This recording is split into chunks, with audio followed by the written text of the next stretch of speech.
Maka kalau para founding fathers kita bersepakat untuk menyebutkan bahwa identitas kultural bangsa Indonesia itu adalah Bhinneka Tunggal Ika, itu bukan suatu yang kebetulan, karena ungkapan itu muncul pada tahun 1384,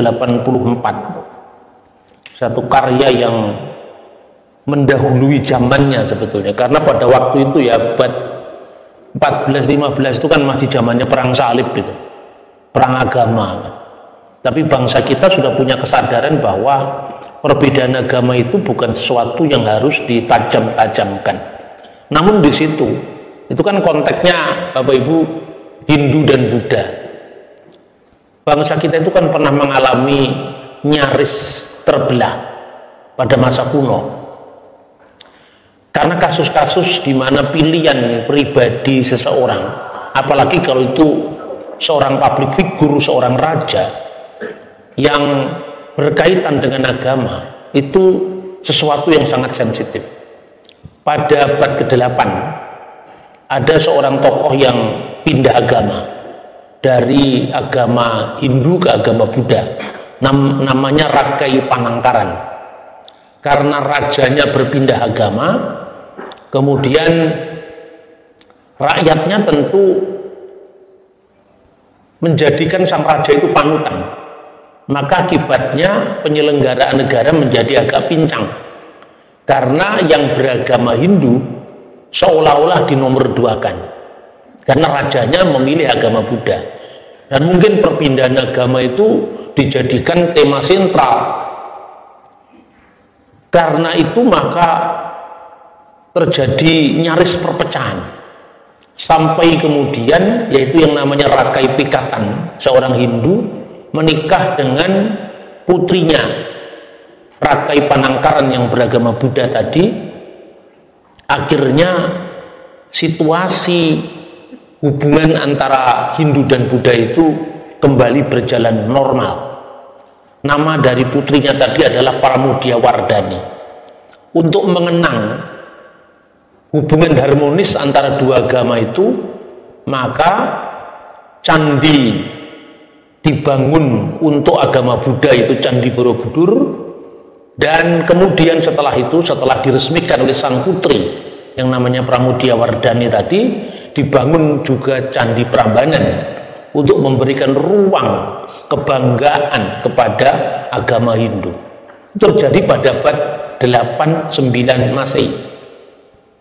Kemudian pada masa kerajaan Majapahit, kembalilah hubungan Siwa dan Buddha itu diharmoniskan sedemikian rupa, maka lahirlah seloka Mangka Jinatwa lawan Siwa Tatwa Tunggal Bhinneka Tunggal Ika Tanhana Dharma Mangrua. Jadi intinya ungkapan ini menunjukkan bahwa sekalipun agama Hindu dan agama Buddha itu memang berbeda-beda, tetapi satu juga, dan kebenaran itu tidak mendua. Banyak ahli dari Barat yang kemudian mencoba menjawab fenomena ini. Ada yang mengatakan ini sinkretisme atau percampuran agama, tetapi ada yang menganggap ini bukan sinkretisme, karena Buddha tidak pernah melebur menjadi Hindu, Hindu tidak pernah melebur menjadi Buddha, tapi keduanya hidup berdampingan dalam perbedaan. Maka juga ada seorang ahli namanya Gunda yang menyebutkan fenomena ini adalah koalisi agama-agama. Nah, karena banyak founding fathers itu membaca seloka-seloka seperti Bhinneka Tunggal Ika, karya besar seperti Negara Kertagama, dan kitab Negara Kertagama karya Ampu Prapanca itu yang mengilhami berdirinya Budi Utomo yang menjadi tonggak awal kebangkitan nasional Indonesia. Jadi kalau tidak ditemukan kakawin Negara Kertagama, di mana di situ ada kata Pancasila, ungkapannya di situ Pancasila ya gegenden teteki hayuwa lupa, Pancasila itu harus dipegang teguh dan jangan sampai dilupakan misalnya, Lalu dari Sotasoma tadi kita mengenal Bhinneka Tunggal Ika, yang pesan utamanya adalah mengharmoniskan agama-agama sekalipun itu berbeda. Mungkin Budi Utomo tidak berdiri tanpa itu. Jikalau Budi Utomo tidak berdiri, dan ini ungkapan yang disampaikan oleh R. Supomo, seumpama negara Kertagama tidak diketemukan, mungkin Budi Utomo tidak pernah berdiri. Nah, dengan berdirinya Budi Utomo yang menjadi tonggak kesadaran nasional itulah, maka muncullah Sumpah Pemuda. Dari Sumpah Pemuda munculnya Republik Indonesia yang kita cintai sekarang. Jadi Bapak Ibu bayangkan sekarang, Indonesia yang begitu beragam ini, kalau tidak dibingkai dengan Bhinneka Tunggal Ika, kita sudah pecah belah luar biasa. Syria yang hanya ada 2 agama saja. Saya tahun 95 itu masih merasakan keindahannya Damaskus. Itu sangat indah, sangat harmonis. Saya masih bisa ngopi di pinggir jalan, dan suasananya sangat harmonis, sangat akrab. Tidak ada perbedaan, tidak ada penajaman agama. Tapi begitu munculnya gerakan-gerakan transnasional, akibatnya perbedaan agama itu menjadi masalah yang dianggap penting, dan itu semua dari luar Syria. Akhirnya apa? Syria sampai hari ini tidak bisa bangkit dari keterpurukan dan perpecahan. Saya masih bisa menyaksikan tahun 95 itu ada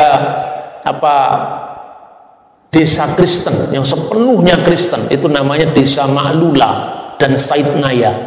Setiap hari orang-orang di situ masih mempertahankan bahasanya Yesus, yaitu bahasa Aramaik yang namanya Syro Aramaik.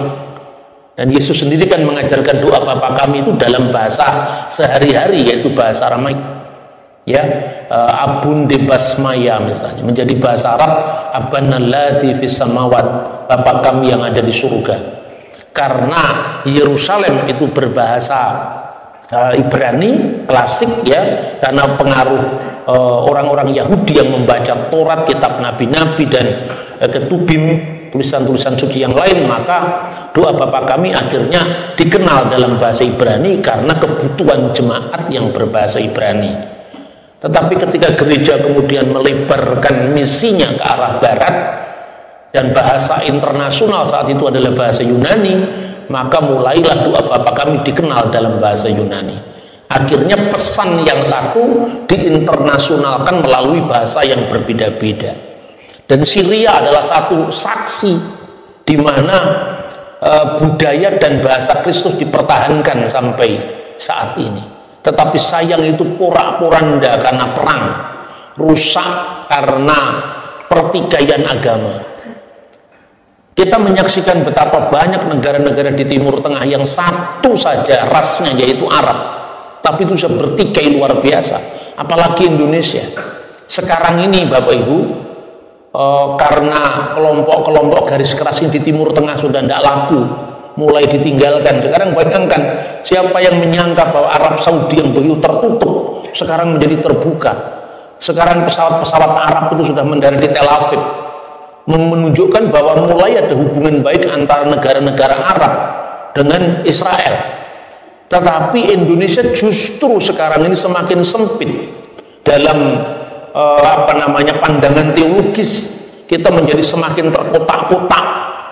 Ini satu ironi, karena apa? Sesungguhnya bangsa kita ini menjadi sasaran dari kelompok fundamentalis ideologi transnasional itu, karena kita ini masyarakat yang mayoritas beragama Islam. Dan itu satu tanda hati-hati mestinya bagi kita. Karena itu lewat apa yang saya sampaikan dari awal, Bhinneka Tunggal Ika yang menjadi jati diri bangsa kita, sampai situasi-situasi di Timur Tengah, ya, itu menjadi permenungan bagi kita bagaimana kita bermisi di tengah-tengah masyarakat majemuk. Satu pihak kita ini bersaksi tanpa melukai, tapi juga aman secara hukum, ramah secara budaya, tapi benar secara teologis. Satu ini tidak bisa dikorbankan, sebab kompromi itu bukan dialog. Dialog itu adalah membiarkan orang lain pada pilihannya. Kompromi atau teologi sinkretis mencampur adukkan agama itu bukan masa depan kita. Karena abad 14 saja Hindu dan Buddha itu berdampingan tanpa saling melebur. bahwa dalam pergaulan antara kedua agama itu menjadi sangat saling mendekat, itu iya, tapi juga toh tidak pernah melakukan percampuran agama. Nah, ini juga saya kira menjadi catatan kita ya. Lalu bagaimana kita bisa menemukan formula strategis ya satu pihak benar secara iman? Artinya secara teologis kita tidak juga menyamakan agama yang memang tidak sama. Maka dalam konteks ini setiap agama itu tidak bisa lepas dari apa yang namanya apologetika. Itu mungkin tidak bisa lepas. Karena apa? Setiap agama itu kan memiliki pesan khusus. Dulu zamannya Pak Harto, ketika pemerintah itu menawarkan semacam modus vivendi, bagaimana kalau kita sepakat jangan mengagamakan orang yang sudah beragama. Pak Simatupang, Jenderal TB Simatupang, seorang tentara tapi sekaligus ya selain intelektualitasnya luar biasa, seorang intelektualis dari tentara, tetapi dia juga seorang pelayan Tuhan, bahkan aktivis, menjadi salah satu pengurus dari Dewan Gereja sedunia saat itu. Dia mengutip ungkapan Rasul Paulus, celakalah saya kalau saya tidak memberitakan Injil. Dan berita semacam ini bukan orang Kristen mau menang sendiri. Kadang-kadang kata misionaris itu kan kayaknya seperti momok gitu loh. Padahal setiap agama itu ya punya misionaris. Kalau di Islam namanya da'i itu loh. Da'i itu kan dari kata da'a, itu hanya memanggil. Memanggil itu memanggil untuk jalan yang benar katanya. Makanya orang yang memanggil kepada sabilillah, jalan Allah itu berdakwah kan. Dan makanya ada da'i loh. Makanya kalau ada orang lihat orang Kristen kemudian melakukan aktivitas evangelisasi, awas ada misionaris. Jangan-jangan juga orang Kristen yang sekarang ini juga menjadi korban provokasi dari beberapa tempat ya. Sebab di mana ada pelebaran wilayah atau pemekaran wilayah, selalu ada masjid yang dibangun di situ. Jangan-jangan Kristen juga mengatakan awas da'i masa begitu, ya kan? Bahkan untuk hal yang satu ini, yang sensitif ini, kadang-kadang kita ini tidak mau terus terang saja, ya. Kasus terakhir ini ada anak pejabat pajak yang menganiaya, ya David atau siapa nama ya? Itu ada yang menyebutkan bahwa dia seorang yang sudah mu'alaf. Pertanyaannya, apa hubungannya mu'alaf dengan penganiayaan? Ya kan, ini hal-hal yang seperti ini tidak boleh sebetulnya.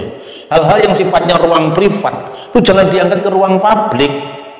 Apalagi kalau seorang pejabat negara, itu hal yang sensitif. Pernah kita diperingatkan ya di Mesir. Mesir itu kan hubungan antara Islam dan Kristen secara kultural itu kan baik sekali. Sampai hari ini, kalau hari Natal ya misalnya, itu Syekh Al-Azhar selalu datang ke gereja mengucapkan selamat Natal. Secara lamat-lamat kita masih mendengar ada ulama yang mengharamkan Natal, tetapi arus utama di Mesir itu enjoy saja mengucapkan selamat Natal. Bahkan seorang Syekh Al-Azhar itu setiap tahun datang ke gereja mengucapkan selamat Natal. Id milad Said wa amma jadid kullu am wa antum bi khair. Biasa itu.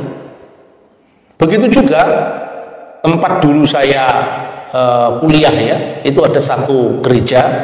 Itu di situ setiap bulan puasa yang namanya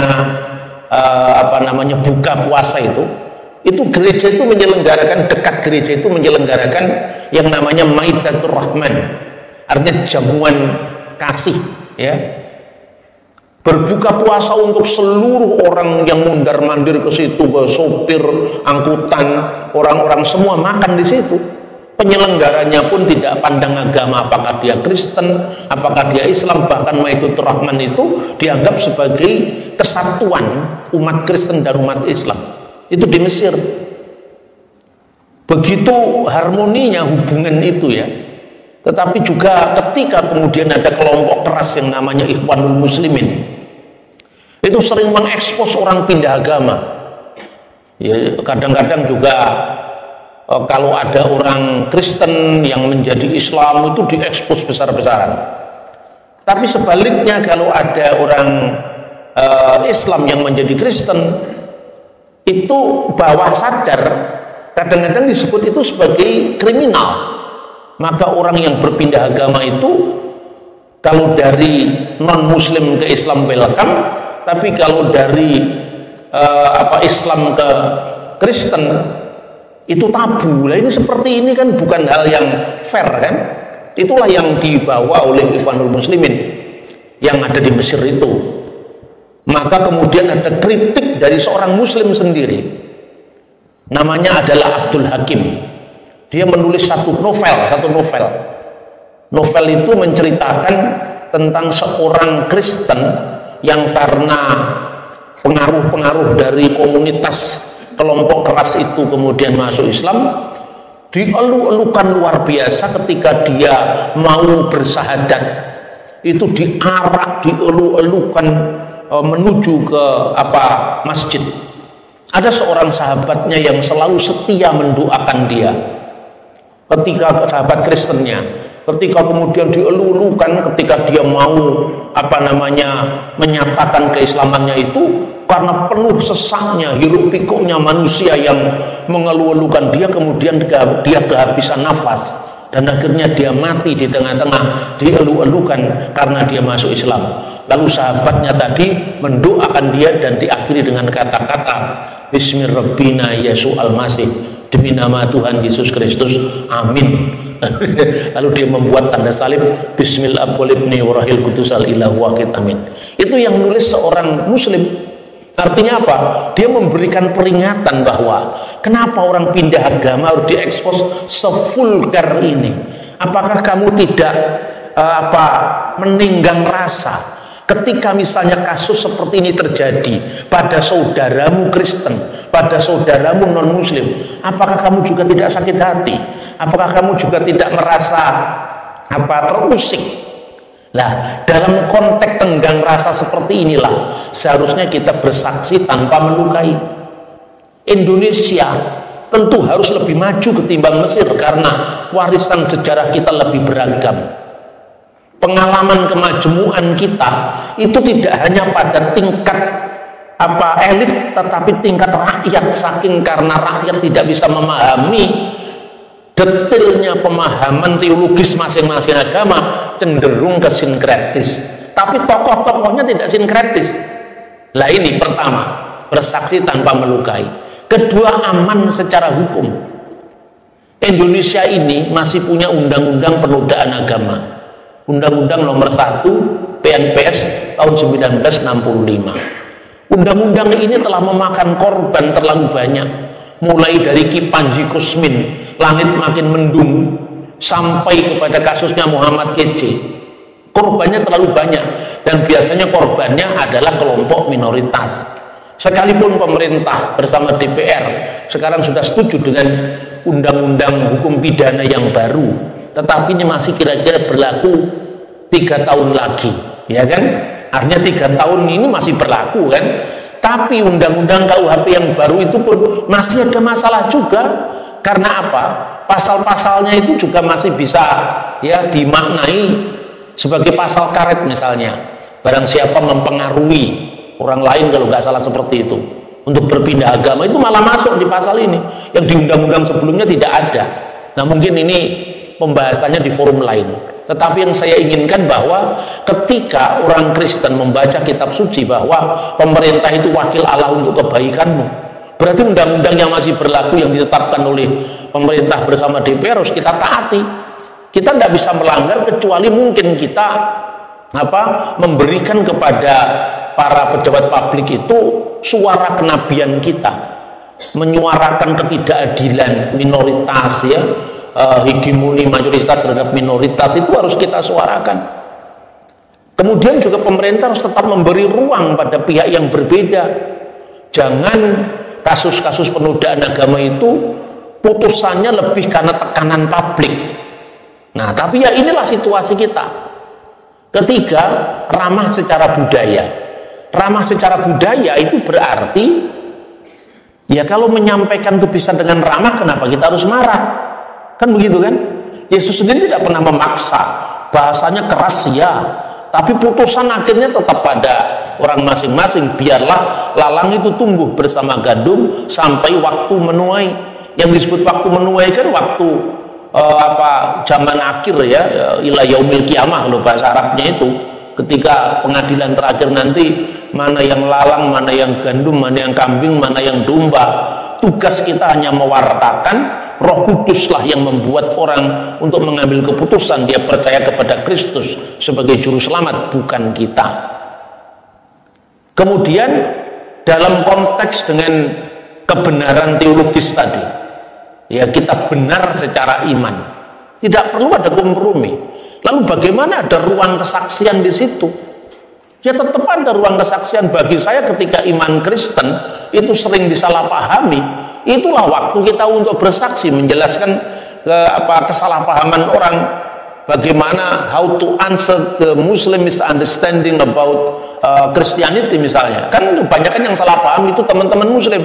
Orang Hindu kan jarang salah paham dengan kita, orang Buddha juga jarang salah paham dengan kita, bahkan mungkin kita yang masih sering salah paham sama Buddha, kan itu kan, gitu jujur saja lah, ya tahu. Kalau kita yang salah paham ya kita bilang yang salah paham, tapi kalau kita disalahpahami ya kita harus mengambil sikap untuk menjelaskan kesalahpahaman. Apa yang saya kerjakan selama ini hanya itu, saya tidak pernah mengintervensi agama orang lain.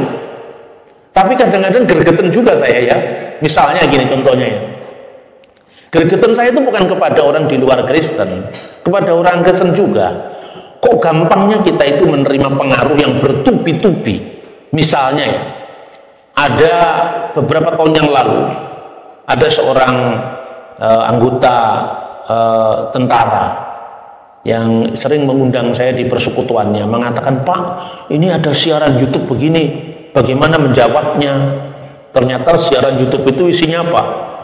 Isinya orang Indonesia, seorang ustadz yang menceritakan bahwa ini loh profesor dari Israel, namanya Moshe Sharon dari Hebrew University kalau tidak salah, yang mengatakan bahwa agama semua nabi-nabi dari Adam sampai Yesus itu Islam. Dan memang dikutip itu omongannya Moshe Sharon. Padahal omongannya Moshe Sharon itu intinya gini loh. Ini kan saya jelaskan, karena kita ini jadi juga malas, tidak mau cross check itu sumber yang dikutip oleh si Ustaz tadi. Saya cari sumbernya itu kan ketemu. Sekarang apa yang tidak bisa dicari di dunia maya sekarang ini? Ketemu ceramah utuhnya Profesor Moshe Sharon. Moshe Sharon itu mengajar, menjelaskan bagaimana seorang beragama itu sangat mudah mengklaim wilayah karena motivasi agama. Lalu dia memberikan contoh, inilah contohnya Islamisasi sejarah yang bertujuan untuk Islamisasi wilayah. Itu intinya kira-kira. Jadi Islamisasi sejarah untuk mengislamisasi wilayah. Berikan contoh, ini Moshe Sharon saya ngomong apa adanya. Misalnya nabi-nabi itu dianggap Islam, nanti itu kan, maka kemudian Daud agamanya Islam, Salomo agamanya Islam. Lah Salomo kan punya bait suci, yang mendirikan bait suci kan Salomo, bait suci yang pertama itu. Lah letaknya sekarang di mana? Di Yerusalem. Yang sekarang bait suci itu berdiri di kota Daud, sebetulnya kotanya agak ke bawah itu kan, lebih kecil, kemudian dihancurkan oleh Nebukadnezar. Bangsa Yehuda mengalami pembuangan ke Babel tahun 586 sebelum Masehi. Kemudian tahun 539 sebelum Masehi, berkat kebijakan yang dilakukan oleh Kores Agung, maka kemudian semua jajahannya Babel, tawanannya Babel disuruh pulang kembali ke wilayah mereka masing-masing. Lalu diberikan hak untuk mendirikan rumah ibadah bagi agama mereka masing-masing. Ini yang sebetulnya deklarasi HAM pertama kali sebetulnya kalau kita lacak dalam sejarah, karena jelas sekali di situ. Dan itu sumbernya tidak hanya Alkitab, ditulis dalam Isra dan Nehemia. Itu ditemukan prasasti, namanya prasasti Slinder Kores Agung.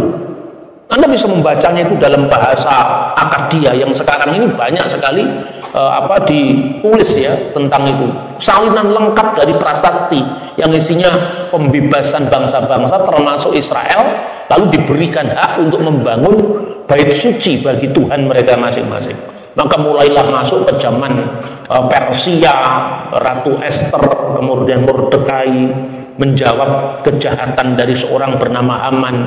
Lalu setelah itu dibangunlah bait suci yang kedua zamannya Isra Daimia, ketika bangsa Israel kemudian kembali dijajah oleh Roma. Herodes Agung memperluas bait suci itu kira-kira tahun 37 sebelum Masehi. Itu kan mulai Romawi menguasai Israel, lalu dibawalah bait suci yang sekarang dikenal dengan bait Allah yang kedua, yang sekarang tinggal tembok barat. Orang Yahudi menyebutkan Hakotel Hama-Arifi, orang Arab menyebutkan Haitun Al-Mubaka, ya tembok ratapan. Nah itu kan berarti pemegang hak pertama kali yang membangun itu siapa? Salomo. Salomo itu kan Nabi Sulaiman alaihissalam. Nah berarti kalau Salomo sama dengan Nabi Sulaiman, dan Nabi Sulaiman agamanya juga Islam, berarti asetnya itu aset Islam, kira-kira seperti itu.